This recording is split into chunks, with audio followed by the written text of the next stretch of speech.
بسم اللہ الرحمن الرحیم۔ بسم اللہ الرحمن الرحیم۔ علم حدیث اور اصول حدیث کا آج سبق نمبر 24 ہے۔ آج کے سبق کا عنوان ہے خبر متواتر کا تعارف۔ آج کے سبق میں ہم خبر متواتر کے بارے میں تفصیل کے ساتھ ذکر کریں گے۔ اس سے پہلے سبق نمبر 23 میں ہم نے صحیح ستہ کا تعارف کیا تھا، یعنی صحیح بخاری، صحیح مسلم، سنن ابو داؤد، سنن نسائی، سنن ترمذی اور سنن ابن ماجہ۔ اور یہ علوم حدیث کی تاریخ، حجیت اور اس میں جو اہم کتابیں لکھی گئی تھی اس کے تعارف پر مشتمل تھا، یعنی پچھلے 24 اسباق میں ہم نے تاریخ حدیث اور اس کے ادوار اور اس پر جو لکھی جانے والی کتابیں تھی اس کا تعارف کیا، اور اس کے ساتھ ساتھ حدیث کا بھی مختصر تعارف کیا تھا۔ آج سے ہم اصول حدیث کو شروع کرتے ہیں، اور اصول حدیث میں ہم سب سے پہلے خبر متواتر کے بارے میں بتائیں گے۔ آج کے سبق میں ہم خبر متواتر کے درج ذیل عنوانات پر گفتگو کریں گے۔ سب سے پہلے متواتر کا لغوی معنی، متواتر کا اصطلاحی معنی، متواتر کی 4 شرائط اور حدیث متواتر کے لیے مشروط راویوں کی تعداد، متواتر کا حکم، کیا متواتر حدیث کی مثالیں موجود نہیں ہے، اس پر گفتگو کریں گے۔ متواتر کی چند مثالیں ذکر کریں گے، اور متواتر کی 2 قسمیں بیان کریں گے، تواتر لفظی اور تواتر معنوی، اور آخر میں متواتر کے بارے میں جو کتابیں لکھی گئی ہیں اس کا تعارف کرائیں گے۔ تو سب سے پہلے ہم متواتر کی لغوی اور اصطلاحی معنی کے بارے میں ذکر کرتے ہیں۔ میں ہم معجم اصطلاحات حدیث اور اسی طرح ڈاکٹر صبحی صالحی کی کتاب سے استفادہ کریں گے، اور اس طرح اس کے علاوہ دیگر کتابوں سے بھی۔ متواتر کے لغوی تعریف کے بارے میں فرماتے ہیں، خبر متواتر روایت حدیث کی ایک قسم ہے، دوسری قسم احاد کہلاتی ہے۔ متواتر کا لغوی مفہوم تسلسل ہے، جیسے کہ ارشاد باری ہے، ثم ارسلنا رسلنا تترا، یہ ہم نے مسلسل رسول بھیجے بغیر کسی انقطاع کے۔ اسی طرح کہتے ہیں تواتر المطر، یعنی بارش مسلسل ہو رہی ہے۔ اور متواتر کا اصطلاحی معنی اس کے بارے میں فرماتے ہیں، محدثین کی اصطلاح میں متواتر سے مراد وہ حدیث ہے جسے اتنے کثیر تعداد نے روایت کیا ہو جس کا جھوٹ پر متفق ہونا ممکن نہ ہو، یعنی متواتر میں تعداد کی کثرت اور ان کا عادتاً جھوٹ پر متفق ہونا محال ہو۔ متواتر کے چونکہ اس سے بہت بڑا حکم ثابت ہوتا ہے، اور اس لیے اس کے لیے کئی شرائط لگائی گئی ہے۔ تو شرائط کے بارے میں فرماتے ہیں، خبر متواتر کی 4 شرائط ہے۔ نمبر 1، اسے کثیر تعداد نے روایت کیا ہو جس کا شمار ممکن نہ ہو۔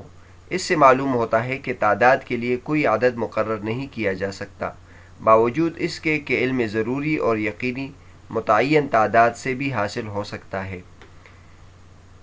نمبر 2، ان کی تعداد اتنی ہو کہ ان کا عادتاً جھوٹ پر جمع ہونا ممکن نہ ہو۔ نمبر 3، یہ کثرت تعداد سند کے ہر طبقے میں یکساں موجود ہو۔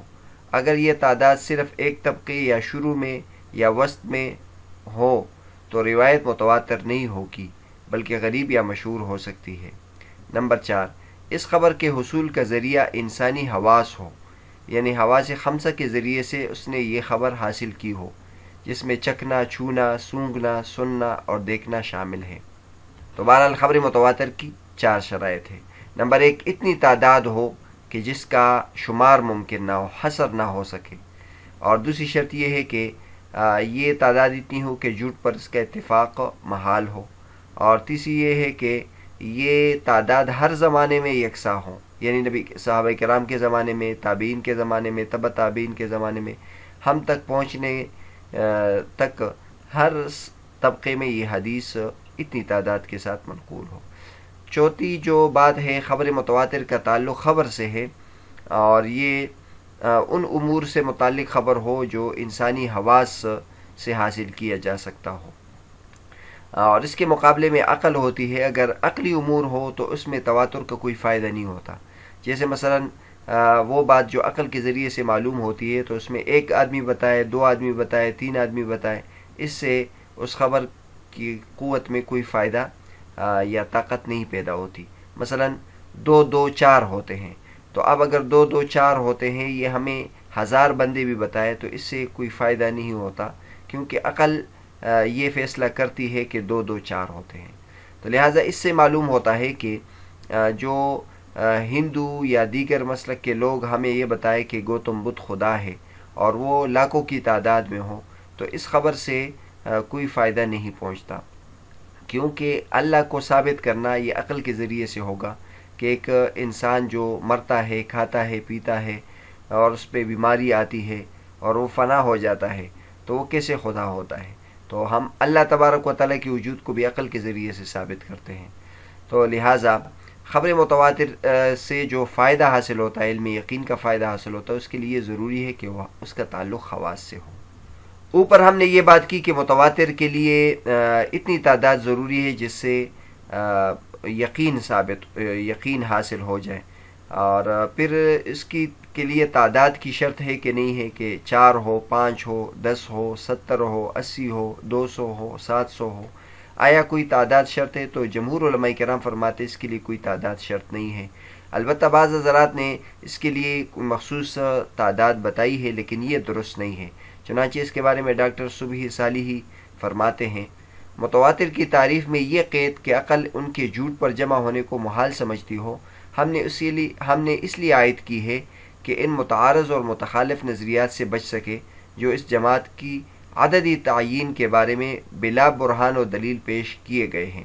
مثلا بعض علماء نے آیت قرآنی لولا جاءوا علیہ باربعۃ شہداء سے جو زنا کی شہادت کے بارے میں وارد ہوئی ہے، یہ مسئلہ استنباط کیا ہے کہ کم از کم 4 راویوں کی روایت کو متواتر کہتے ہیں. بعض علماء نے آیت لعان کے پیش نظر 5 راویوں کو کافی قرار دیا، بعض نے 10 کو کافی سمجھا، اس لیے کہ 10 سے کم پر جمع کا اطلاق نہیں کیا جاتا بلکہ ان کو احاد کہتے ہیں. بعض نے آیت قرآنی وبعثنا منہم 12 نقیبہ سے استدلال کرتے ہوئے 12 کی تعداد مقرر کی. بعض نے متواتر کے راویوں کی کم از کم تعداد 20 مقرر کی اور دلیل میں یہ آیت پیش کی ان یکم منکم 20 صابرون یغلبوا 200. بعض نے 40 کہا اور دلیل میں یہ آیت پیش کی یا ایھا النبی حسبک اللہ ومن اتبعک من المؤمنین. جب یہ آیت کریمہ اتری تو اس وقت حضرت عمر رضی اللہ تعالیٰ عنہ کے اسلام لانے کی بنا پر مسلمانوں کی تعداد 40 تک پہنچ گئی تھی. بعض 70 کہتے ہیں اور دلیل کرتے ہیں واختار موسیٰ قومہ 70 رجلا لمیقاتنا. بعض نے 313 مرد اور 2 عورتیں کہا اور دلیل یہ دی کہ اصحاب بدر کی تعداد یہ تھی. مذکورہ صدر دلائل اگرچہ قرآن سے ماخوذ و مستنبط ہے مگر ان میں سے کوئی بھی اپنے مقصد پر صراحتاً دلالت نہیں کرتا، اس لیے کہ ان تمام آیات میں جس گنتی کا ذکر کیا گیا ہے اس کا تعلق ایک خاص واقعے کے ساتھ ہے. اس لیے حدیث متواتر کی تعریف میں قول راجح یہ ہے کہ جماعت کی تعداد معین کرنے کے بجائے یہ کہا جائے کہ عقل ان کے جھوٹ پر جمع ہونے کو محال تصور کرتی ہو. حافظ ابن حجر رحمۃ اللہ علیہ فرماتے ہیں صحیح قول کے مطابق عدد متعین کرنے کا کوئی مقصد نہیں ہے. تو بہرحال متواتر میں ہم کوئی معین تعداد نہیں مقرر کرتے، اور اس کی وجہ یہ بھی ہے کہ بعض مرتبہ 100 آدمیوں سے بھی تواتر حاصل نہیں ہوتا اور بعض مرتبہ 10 آدمیوں سے بھی تواتر حاصل ہوتا ہے، کیونکہ وہ 10 جو نقل کرنے والے ہیں بہت دیانتدار ہے اور ثقہ راوی ہے اور امام فن ہے، اور اس کے مقابلے میں جو 20 آدمی ہے یا 40 آدمی ہے وہ اتنے معیار کے نہیں ہیں. اس لیے علماء کرام فرماتے ہیں کہ متواتر کے لیے تعداد کی شرط نہیں ہے. متواتر کا حکم کیا ہے؟ تو متواتر کا حکم یہ ہے کہ خبر متواتر سے علم ضروری حاصل ہوتی ہے، اور علم ضروری یعنی علم بدیہی جس کے حتمی تصدیق کرنے پر انسان مجبور ہو جائے، اس میں انکار کی بالکل گنجائش نہ ہو. اس لیے کہا جاتا ہے کہ متواتر کا جو منکر ہوتا ہے وہ کافر ہوتا ہے. کیا متواتر حدیث کی مثالیں موجود نہیں ہیں؟ بعض حضرات یہ کہتے ہیں کہ چونکہ متواتر کے لیے ہم نے شرائط بہت سخت لگائی ہے تو اس لیے ان شرائط کو دیکھتے ہوئے متواتر کی کوئی مثال موجود نہیں ہوگی. لیکن حافظ ابن حجر رحمۃ اللہ علیہ وغیرہ فرماتے ہیں کہ یہ بات درست نہیں ہے، متواتر کی مثالیں موجود ہے. چنانچہ حافظ ابن حجر رحمۃ اللہ کی بات نقل کرتے ہوئے ڈاکٹر صبحی صالحی فرماتے ہیں جس سے یہ حقیقت واضح ہوئی کہ متواتر حدیث بکثرت موجود ہے، یہ بات کہ جو مشہور و معروف کتب حدیث عام طور سے شرق اور غرب میں لوگوں کے ہاتھوں میں متداول ہے اور جن کی نسبت ان کے جامعین کی جانب بالکل قطعی ہے، جب یہ کتب کسی حدیث کی روایت کرنے میں متفق و متحد ہو، اس حدیث کے طرق و اسانید بھی اس قدر متعدد ہو کہ عقل عادتاً ان کے کذب پر جھوٹ جمع ہونے کو محال سمجھتی ہو، تو ایسی حدیث یقینی علم کا فائدہ دے گی اور اس کی نسبت اس کے قائل کی جانب صحیح ہوگی. یعنی حافظ ابن حجر رحمۃ اللہ فرماتے ہیں کہ اگر ہم ایک حدیث دیکھ لیں اور متداول تمام کتابوں میں وہ موجود ہو اور پھر اس کی سند کو اکٹھے کرے اور اس کی سندیں بھی بہت زیادہ ہو، تو اس سے وہ تواتر کی حد تک پہنچ سکتی ہے، یعنی عقلاً یہ ممکن ہے. اس لیے متواتر کی چند مثالیں بھی ذکر کی جاتی ہے تاکہ معلوم ہو کہ متواتر موجود ہے. چنانچہ متواتر کی چند مثالیں یہ ہیں. نمبر 1، من کذب علی متعمدا فلیتبوأ مقعدہ من النار. حضور صلی اللہ علیہ وسلم نے فرمایا کہ جو مجھ پر جھوٹ باندھے تو اپنے لیے جہنم میں ٹھکانہ بنائے. اس حدیث کو 72 سے زیادہ صحابہ کرام نے روایت کیا ہے. دوسری حدیث، اکمل المؤمنین ایمانا احسنہم خلقا. یہ حدیث یعنی سب سے کامل ایمان والا بندہ وہ ہے جس کے اخلاق سب سے اچھے ہوں. یہ 20 سے زیادہ صحابہ کرام سے مروی ہے اور ان سے بے شمار راویوں نے روایت کی ہے. تیسرے نمبر پر ایک حدیث ہے، بدأ الاسلام غریبا وسیعود کما بدأ، کہ اسلام انجانا ہو جائے گا. اسلام انجانا تھا اور اس کے بعد بھی یہ انجانا ہوگا. یہ حدیث 20 سے زیادہ صحابہ کرام نے روایت کی ہے. چوتھے نمبر پر ایک حدیث ہے، لا یزال طائفۃ من امتی ظاہرین علی الحق حتی یأتی امر اللہ. حضور صلی اللہ علیہ وسلم فرماتے ہیں کہ میری امت میں سے ایک جماعت آخر تک حق بات پر قائم رہے گی یہاں تک کہ اللہ تبارک و تعالیٰ کا فیصلہ آ جائے. یہ 20 سے زیادہ صحابہ کرام سے مروی ہے. پانچویں نمبر پر ایک حدیث ہے، لولا نشق علی امتی لامرتہم بسواک عند کل صلاۃ، اور بعض روایت میں عند کل وضوء ہے کہ اگر میری امت پر تکلیف کا ڈر نہ ہوتا تو میں ان کو ہر نماز یا ہر وضو کے وقت مسواک کے استعمال کا حکم دیتا. یہ حدیث 30 سے زیادہ صحابہ کرام نے بیان کی ہے اور ان سے لاتعداد راویوں نے نقل کی ہے. تو بہرحال یہ چند مثالیں ہو گئی، اور جو متواتر پر کتابیں لکھی گئی ہے اس میں متواتر کی کئی مثالیں موجود ہیں. اس کے علاوہ علماء کرام متواتر کی 2 قسمیں بیان کرتے ہیں، ایک تو متواتر لفظی اور ایک متواتر معنوی. چنانچہ ان دونوں کی تعریفات یہ ہے. متواتر کو 2 قسموں میں تقسیم کیا جاتا ہے.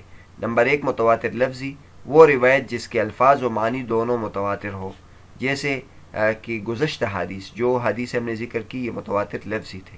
متواتر معنی وہ روایت جس کے معنی متواتر ہو مگر الفاظ متواتر نہ ہوں. مثلا دعا میں ہاتھ اٹھانے کے بارے میں حدیث.